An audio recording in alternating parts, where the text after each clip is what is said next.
third thing is to leverage time. Now, who here has amples of time and always gets to get everything they want done? Yeah, I didn't think I'd see many hands. Leveraging time is really important. Generally, people think of this focus from a business point of view. I'm so busy working my day job that I don't have time to do what I want to do. Fantastic. Books can help you with that.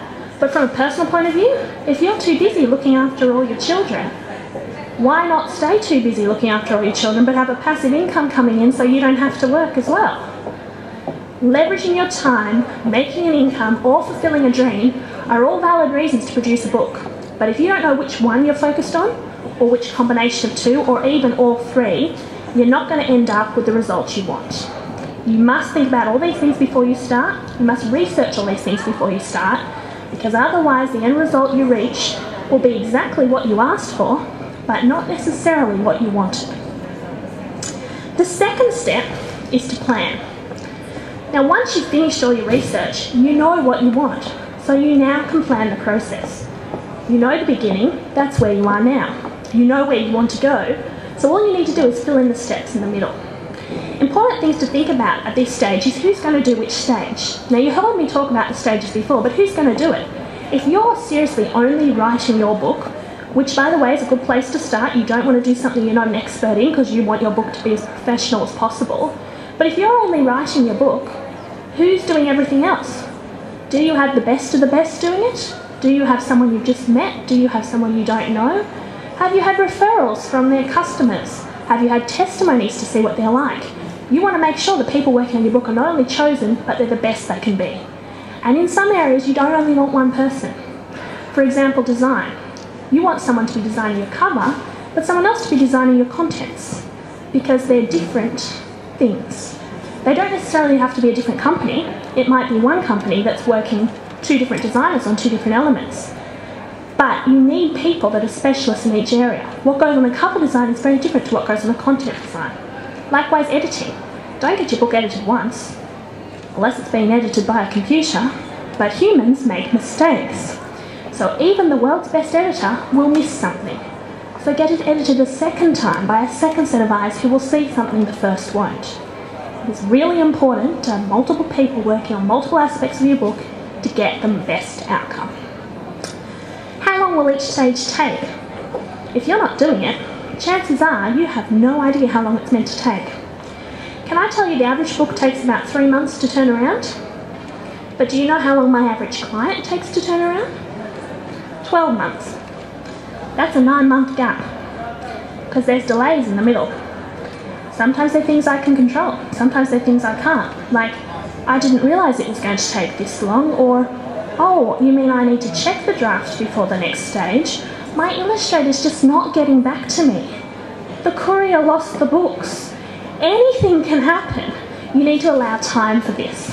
So you need to know exactly how long each stage is going to take, and I recommend allowing an extra week, just in case something goes wrong in that stage.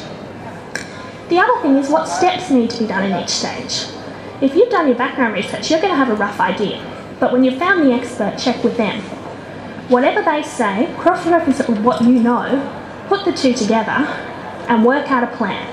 That plan's going to have to be customised for you and your book, because there is no way that if you took a stock standard plan, it's going to work for you, because every book is different. Everyone's at a different point when they start. Everyone's trying to get a different outcome. So there's no set of rules. Make sure you've got that plan well written, and once it's written, follow it. Which brings me to my next point. Does the order of the steps make a difference? Yes, it does. If you've written a plan that tells you from how to get to A to Z, don't go A, F, G, B, Z. It's not going to work. And it will get very confusing, very stressful, very time-consuming, and very expensive, because you'll find you'll be going back, doubling up steps, doing things more than once.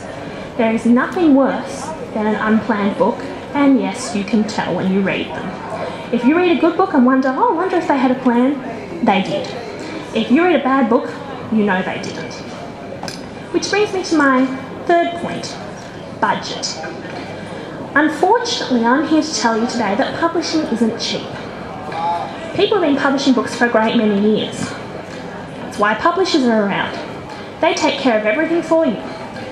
Usually, they charge you nothing, though it's changed these days. But when they take care of everything for you, they actually take complete ownership of your book. You'll be signing away most of the rights. Sole distributionship, very scary word. If you're looking at publishing through a traditional publisher, do not sign a contract that says that unless you're sure that's what you want.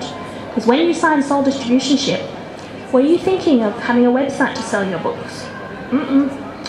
Were you thinking of selling a book to a family friend or talking from stage and promoting your books? They've got sole distributionship. So if you want to sell a book, you've got to buy it from them first. And no, you're not paying wholesale.